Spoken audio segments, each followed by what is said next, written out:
What's up, everybody? It's me, Will, and we're tackling Harry Potter and the Chamber of Secrets. Knock, knock, open up the door. It's Will!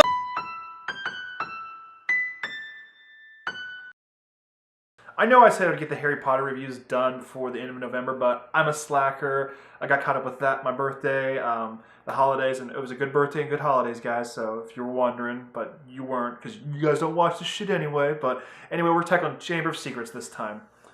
So Harry Potter and the Chamber of Secrets. Initially, Harry gets warned by Dobby the house elf, who, don't get me wrong, we will grow to love this character. He's really lovable. Like, he does have good intentions here.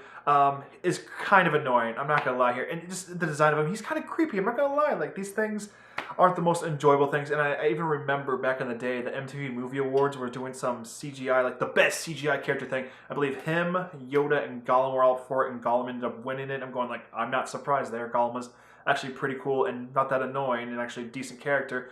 But Dobby was quite annoying here, just trying to warn Harry Potter. He's like, oh, you must not go back to Hogwarts School of Witchcraft and Wizardry. And he was holding the letters and all that stuff. We learned later that he was doing all this to protect Harry, but his mission here was definitely misguided and definitely not a great introduction to the character. He was the same way in the books, but I'm just going like, oh, Dobby, this guy's going to make me end up crying during Deathly Hallows Part 1. But, oh my goodness, very annoying here. A lot of people like to say that the darkness started happening around 3 or 4, which I definitely agree on. 4, like the darkness, Lord Voldemort's there, no doubt. But I don't know, some crazy shit happens in this one too, not gonna lie.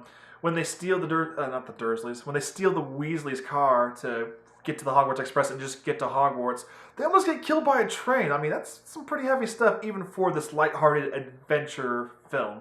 Some new things we're introduced to in this movie. We get to meet Ginny Weasley, who has a mad crush on Harry Potter, and just the way she looks at him. I'll throw an image up here. Just like the way she looks at him. Oh my goodness, I don't think I've ever had a girl look at me like that, but I'm just going like, if I saw that in real life, I'd be like, oh my, like, did I do something? Did I accidentally... I don't know. I don't know how I would react to that. We also get introduced to Glittery... Everyone's going to attack me for this, but... Glittery Lockhart, is that his name? Played awesomely by Kenneth Branagh. I just love how swarmy and how much of an ass he is, and just how cocky he is. Like, I feel like if I were a wizard in the wizarding world, like, I am this guy, no doubt. Like, we find out some more stuff about him later, but I feel like I would just relish it and go, oh yeah, like, you get all my books, Harry. Like, just I want a picture with him. Like, yes, I'm just like bask in the fame and the glory of being a wizard. I don't know. That's just something about him. I like him, but he's definitely a butthole. We also get introduced to Floo powder here. Harry uses it and doesn't pronounce Diagon Alley correctly, so he goes to like the evil Diagon Alley, where Lucius Malfoy's into some shady shit.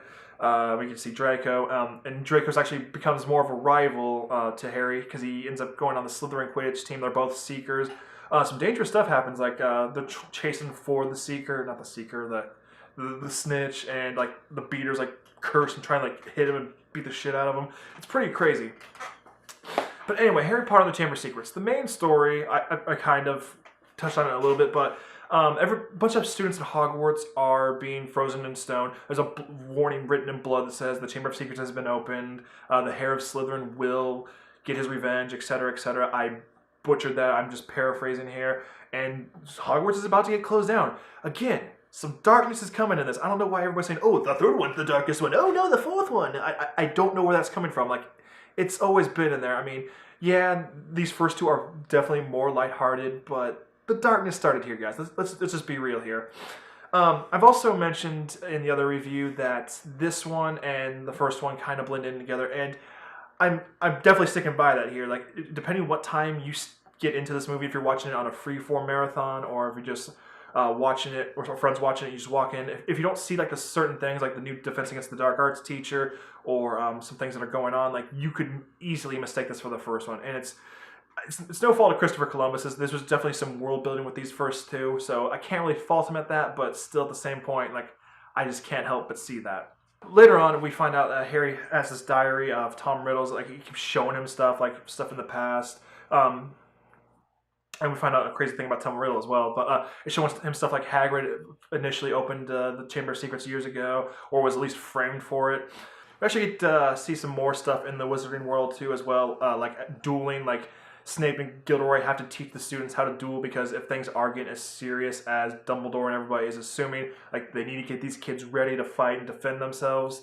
And we see that Harry knows Parseltongue, which first time I saw that I was going like, what's going on here? I mean, it's kind of weird how you read it in the book and then see it, and he's going, I don't know, just it was weird seeing it on screen for the first time. Eventually, Hermione becomes one of the victims of the Basilisks. That's the thing that was released from the Chamber of Secrets.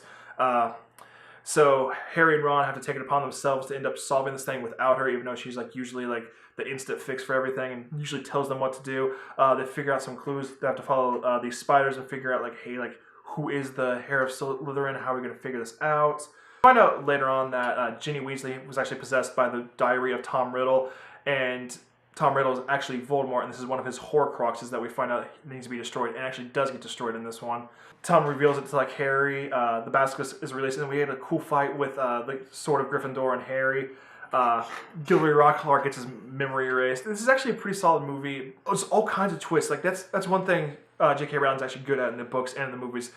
She definitely sets these things up very well, and then there's a great payoff for this. The fight between the Basilisk and Harry is pretty solid, and just the way he gets the Sword of Gryffindor from the Sorting Hat, that was pretty cool. I remember when I went to the theaters, it had been so long since I read Chamber of Secrets, I forgot that happens. I was going like, how's Harry gonna get out of this one? And then just like, bam, just gets the sword and just like stabs it and blinds it. Very cool stuff here.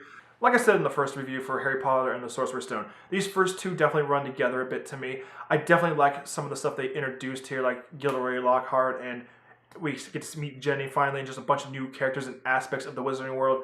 So I have to give Harry Potter, the Chamber of Secrets, a 4 out of 5. Minimal problems here, but we are starting to get the Wizarding World going. We're getting to see some new facets, and it's just setting up the groundwork for Harry Potter, the Prisoner of Azkaban. But what did you guys think? Did you like Harry Potter and the Chamber of Secrets? Let me know in the comments below. And as always, guys, when there's a will, there's a way. Thanks for watching.